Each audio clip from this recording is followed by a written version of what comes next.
शीर्षासन के बारे में। शीर्षासन हमें अनेक प्रकार की बीमारियों से लड़ने में मदद करता है।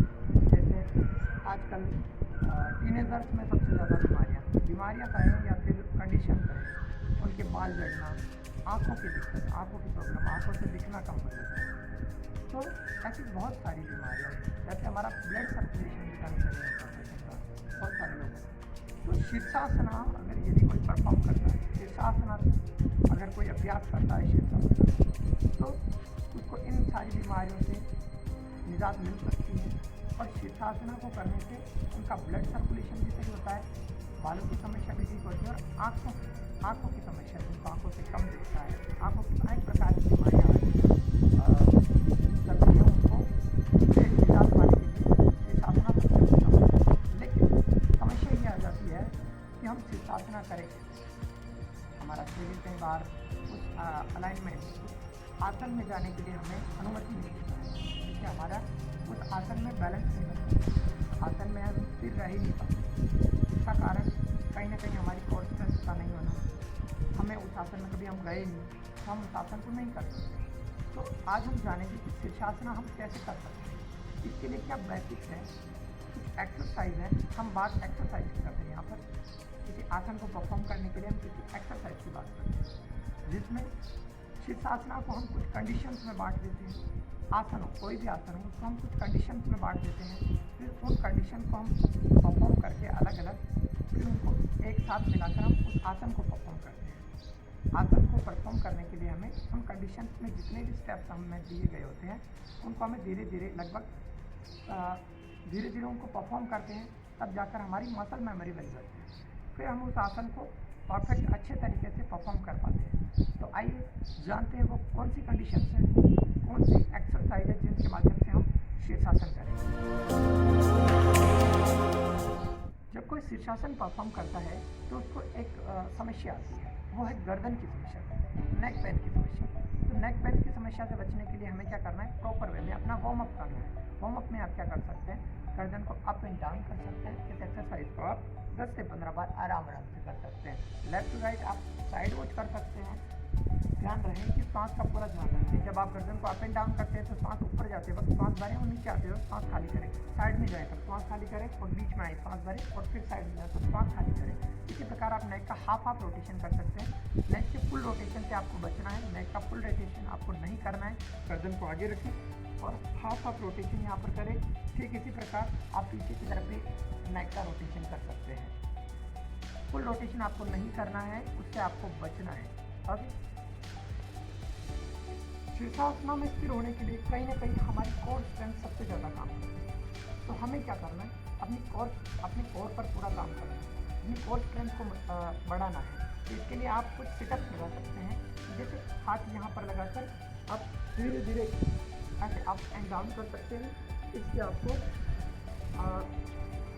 3 सेट लगाने हैं, और एक बार में आप 20 बार या 25 बार इस एक्सरसाइज को धीरे धीरे परफॉर्म कर सकते हैं। इस एक्सरसाइज को परफॉर्म करने के लिए ध्यान रहे कि आपकी पीठ के अंदर गैप ना आए। कई बार ऐसे करते हैं तो पीठ ऐसे ऊपर की तरफ उठ जाती है, तो फिर हम ऐसे झटके से ऊपर की तरफ लाते हैं, तो उससे बचना हमें। सीधा हमारा जो पूरा जो पीठ का ग्रेन है वो हमारे मैट के ऊपर टच रहे। ध्यान रहे पूरा मैट के ऊपर टच रहे, तो इस तरह पूरा नीचे नहीं जाना, हेड को ज़मीन पर नहीं लगाना, यहाँ पर, और पैर सीधे रखने, यहाँ पर कोई गैप नहीं आना चाहिए। फिर धीरे धीरे आप इसको 20 से 25 बार परफॉर्म कर सकते हैं।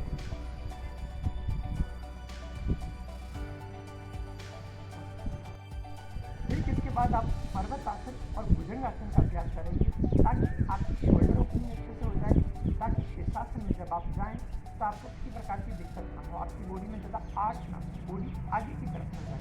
यदि आपकी शोल्डर ओपनिंग, कंधों की जो लचीलापन है वो होगा अच्छा, तो आपकी बॉडी आगे की तरफ नहीं चलेगी और आप परफॉर्म अच्छे से कर पाएंगे। शीर्षासना में स्टेबल हो सकेंगे, अलाइनमेंट सीधा बन पाएगा, आपकी बॉडी ज़्यादा आगे नहीं झुकेगी, ज़्यादा पीछे की तरफ नहीं आएगी। ये तभी संभव है जब आप अपने शोल्डर की जो फ्लेक्सिबिलिटी है उसको बनाकर रखें। तो आप इसको पर्वत आसन और भुजंग आसन के माध्यम से आप अपनी शोल्डर की फ्लेक्सिबिलिटी को बढ़ा सकते हैं।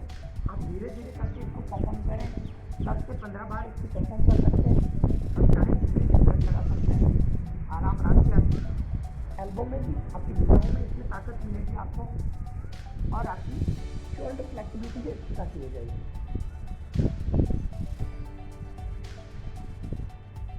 अब हम बढ़ते हैं अपने फाइनल पोजीशन की तरफ, शीर्षासन। शीर्षासन को परफॉर्म करने के लिए हाथों की पोजीशन क्या है? फिंगर को सिंपली इंटरलॉक करेंगे, अंगूठे को ऊपर की तरफ रखेंगे, और ध्यान रखें जब आप अपने हाथों को नीचे की तरफ लगाएं तो ऐसे रखें अपने हाथों को एल्बो और आपके हाथों के अंदर ये जो आपने फिंगर इंटरलॉक कर रखी है उसमें इस तरह का गैप बना कर रखें। कोई इतना ज़्यादा ऐसे नहीं रखें, वाइड नहीं रखें इसको। तो एल्बो में और हमारे जो फिंगर इंटरलॉक किया है उनमें दोनों में गैप बराबर रखें, और कुछ इसी तरह हाथों को नीचे की तरफ लगा दें, और फिर इनके बीच में अपने हेड को यहाँ से लगाएं। अपने हेड को थोड़ा सा, हमारा हेड का जो पार्ट है जमीन पर रहेगा, फिर हम अपने फिंगर से इसको कंट्रोल करेंगे, और बॉडी पूरी सीधी रहेगी। बॉडी में हुक बनाकर रखेंगे, आगे की तरफ बॉडी को नहीं जाने देंगे। देखते हैं, फिंगर को अच्छे से इंटरलॉक करनी है, फिंगर लगाना है, एल्बो में डिस्टेंस हमारी फिंगर शोल्डर के अकॉर्डिंग रहेगा। फिर अपने हेड को जमीन पर लगाना है, और धीरे धीरे बॉडी को उठाकर हमें पैरों को आगे की तरफ लाना है, ऐसे से। फिर वापस नीचे चले जाना है, धीरे धीरे हम इसको वापस परफॉर्म करेंगे। फिर पैरों को सीधा करना है, चलकर थोड़ा थोड़ा आगे आना है, होल्ड करना है, यहाँ पर 20 से 25 सेकंड आराम से होल्ड करना है, फिर धीरे से नीचे चले जाना है। इस एक्सरसाइज को आप परफॉर्म करेंगे 3 से 4 बार, 20 से 25 सेकंड इसको होल्ड कर करके। अब आगे बढ़ते हैं कि शीर्षासन को हम जब परफॉर्म करेंगे तो उसके अंदर हमें क्या करना है? हमारी हाथों की पोजीशन होगी, अलाइनमेंट क्या होगा सीधा, और हमें फिंगर को इंटरलॉक करना है, कैसे रखनी है, एल्बो में डिस्टेंस क्या होगी, वो सारी चीज़ हम अभी यहाँ डिस्कस करेंगे। फिंगर को इंटरलॉक करेंगे, अपने मेज पर पैर लगाएंगे, एल्बो में डिस्टेंस अपने शोल्डर के अकॉर्डिंग, फिर धीरे से पैरों को ऊपर की तरफ उठाएंगे, धीरे से एक पैर ऊपर की तरफ लेके जाएंगे, ध्यान रहे वो पैर आगे की तरफ में जाए, और फिर यहाँ पर आप होल्ड कर सकते हैं इसको धीरे से। ये परफेक्ट अलाइनमेंट आपका होगा। अपनी बॉडी में ऐसा अर्थ नहीं बनाए, इस तरह बनाएंगे तो आप आगे की तरफ गिर जाएंगे। तो अपनी बॉडी में हुक बना करके कुछ इस तरह। इसके लिए आपको आपकी कोर स्ट्रेंथ सबसे ज़्यादा ज़रूरी होती है। जो हमने पिछले वीडियो में, या फिर यूँ कहें कि अभी कुछ समय पहले हमने कोर स्ट्रेंथ के बारे में बात की थी, तो वो अगर आप परफॉर्म नहीं करते हैं, डायरेक्ट आप वीडियो स्किप करके आगे देख कर करना चाहते हैं तो ये नहीं हो पाएगा। तो आपको क्या करना है, थोड़ा सा समय लगेगा, पर एक्सरसाइज परफॉर्म करने के बाद ये करेंगे तो आपको बहुत अच्छा रिजल्ट मिलेगा, और आप शीर्षासन अच्छे से परफॉर्म कर सकते हैं। कई बार क्या होता है कि हम गलत तरीके से ऊपर की तरफ किक मारते हैं और हमारी बॉडी आगे की तरफ चली जाती है। तो हमें क्या करना है, धीरे धीरे 1 बाय 1 आप लेग को आगे लाते हैं, उसी प्रकार आगे की तरफ आना है, और फिर धीरे से पैर को ऊपर उठाना है। यही आप परफॉर्म करेंगे। इस तरह से बड़ी तरीके से किक मार के ऊपर ले जाने से आपकी बॉडी आगे की तरफ जाएगी, और आप दोनों पैरों को साथ में भी उठा सकते हैं, लेकिन इसके लिए आपकी कोर स्ट्रेंथ बहुत ज़्यादा होनी चाहिए। फिर धीरे धीरे आप इसको यहाँ पर होल्ड कर सकते हैं। आप किक मार कर अपनी बॉडी को आगे की तरफ ना ले जाएं, फिर इस तरह धीरे धीरे आप इसको परफॉर्म कर सकते हैं। पैरों को नीचे लाना और फिर वापस ऊपर ले जाना, इससे आपकी कोर स्ट्रेंथ भी बढ़ेगी, और आसन में आप अच्छे से स्थिर हो पाएंगे।